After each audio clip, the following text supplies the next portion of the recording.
بسم اللہ الرحمن الرحیم۔ السلام علیکم۔ دعا برائے قضائے حاجات۔ اس دعا کو حضرت امام حسین علیہ السلام نے کربلا میں عاشوراء کے دن اس وقت پڑھا جب وہ شدید زخمی حالت میں تھے، جب ان کے بیٹے امام زین العابدین ان سے ہمیشہ کے لیے جدا ہو رہی تھی۔ یہ دعا مصیبت اور بلا کے لیے پڑھیے اور ہر نماز کے بعد پڑھنے سے خوشحالی آتی ہے۔ بسم اللہ الرحمن الرحیم۔ بحق یاسین والقرآن الحکیم و بحق طٰہٰ والقرآن العظیم یا من یقدر علی حوائج السائلین یا من یعلم ما فی الضمیر یا منفصم عن المکروبین یا مفرجا عن المغمومین یا رحم الشیخ الکبیر یا رازق الطفل الصغیر یا من لا یحتاج الی التفسیر صلی علی محمد و آل محمد وفعل بی۔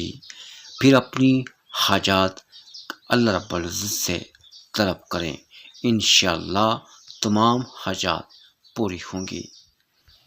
حاجات کے لیے قول مجرب دعا۔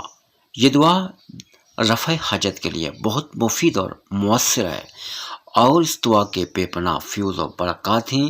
اگر 2 رکعت نماز نفل میں اس دعا کو جو شخص 41 بار پڑھے گا، جس طرح کی شادی چاہے گا ویسی شادی ہوگی۔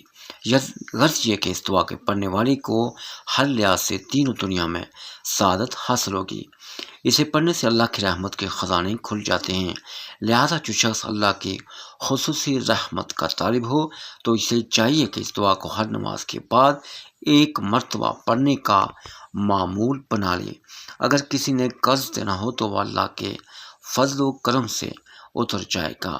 اس کے علاوہ اسے پڑھنے والا ہمیشہ اللہ کی پناہ میں رہے گا۔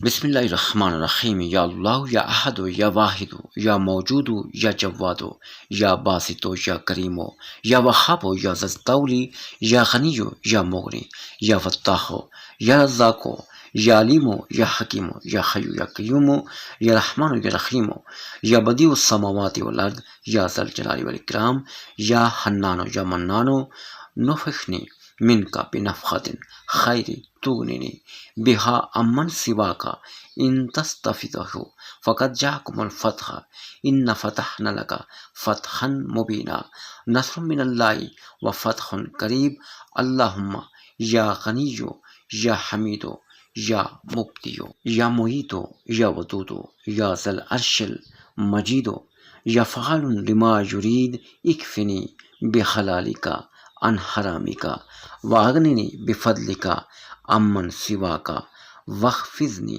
بما حفظت بہ الذکر وانصرنی بما نصرت بہ الرسل انک علی کل شیء قدیر۔